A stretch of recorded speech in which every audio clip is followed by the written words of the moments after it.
नमस्कार।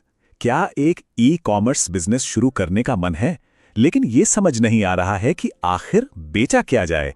तो आज हम इसी गुत्थी को सुलझाएंगे और सिर्फ मुफ्त टूल्स का इस्तेमाल करके एक प्रॉफिटेबल प्रोडक्ट ढूंढने का तरीका जानेंगे।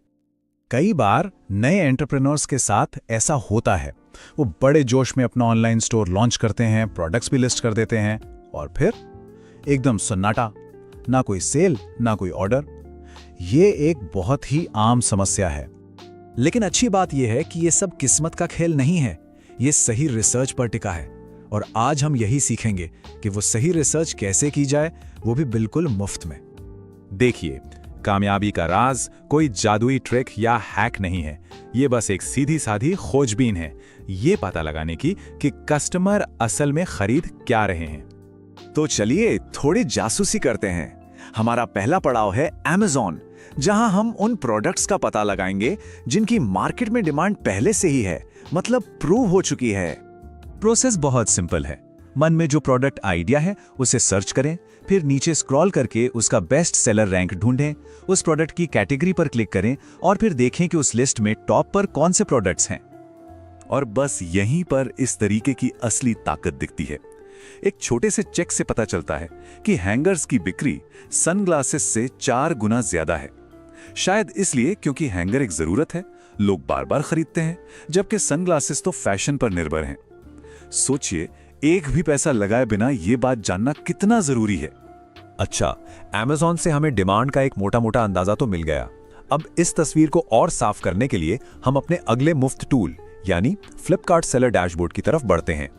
अगर हम उसी सनग्लासेस के कैटेगरी को देखें तो पिछले 1 साल में फ्लिपकार्ट पर मार्केट का साइज 50 से 100 करोड़ रुपए के बीच रहा है। मतलब मार्केट तो बहुत बड़ा है। अब यहाँ एक ध्यान देने वाली बात है, रिटर्न्स। इस कैटेगरी में कस्टमर और कुरियर दोनों को मिलाकर रिटर्न रेट 35% तक जा सकता है, जो किसी के भी प्रॉफिट पर भारी पड़ सकता है। ये डेटा दोनों प्लेटफॉर्म्स के बीच एक बहुत बड़ा फर्क दिखाता है। Amazon की ऑडियंस ज्यादा पैसे देने को तैयार लगती है, जबकि फ्लिपकार्ट की ऑडियंस प्राइस को लेकर ज्यादा सेंसिटिव है।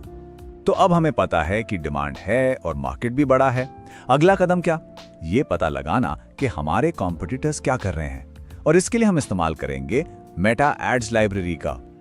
ये एक ऐसा टूल है जिससे हम ये देख सकते हैं कि कोई भी ब्रांड किन प्रोडक्ट्स को प्रमोट करने में पैसा लगा रहा है, और जाहिर है अगर वो किसी चीज पर पैसा खर्च कर रहे हैं तो उन्हें उस प्रोडक्ट पर पूरा भरोसा है। बस किसी भी ब्रांड का नाम सर्च करना है और तुरंत पता चल जाएगा कि वो किन प्रोडक्ट्स पर ज्यादा जोर दे रहे हैं। और ये प्रोडक्ट्स ज्यादातर उनके अपने प्रूवन विनिंग आइटम्स होते हैं। ठीक है, तो हमने एक अच्छा प्रोडक्ट ढूंढ लिया, अपने कंपटीशन को भी समझ लिया।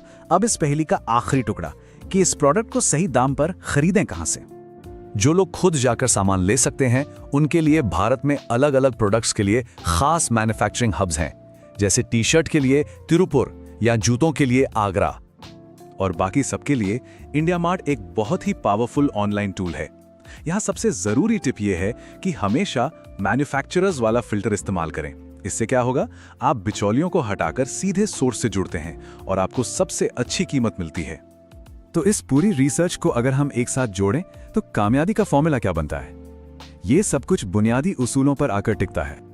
ये 3 नियम आपकी बुनियाद हैं। पहला, ये पक्का कर लें कि प्रोडक्ट की डिमांड बहुत ज्यादा है, जैसा हमने Amazon पर देखा। दूसरा, अपने ऑपरेशनल खर्चे कम रखें, जिसमें शिपिंग और रिटर्न दोनों शामिल हैं। और तीसरा, सिर्फ कोई एक आइटम मत बेचिए, एक ब्रांड बनाने पर फोकस करिए। लंबी रेस में कामयाबी का यही रास्ता है। इन मुफ्त टूल्स और इस साफ सुथरे फ्रेमवर्क के साथ अब सवाल ये नहीं है कि क्या कोई प्रॉफिटेबल प्रोडक्ट ढूंढा जा सकता है, बल्कि सवाल ये है कि आपका पहला विनिंग प्रोडक्ट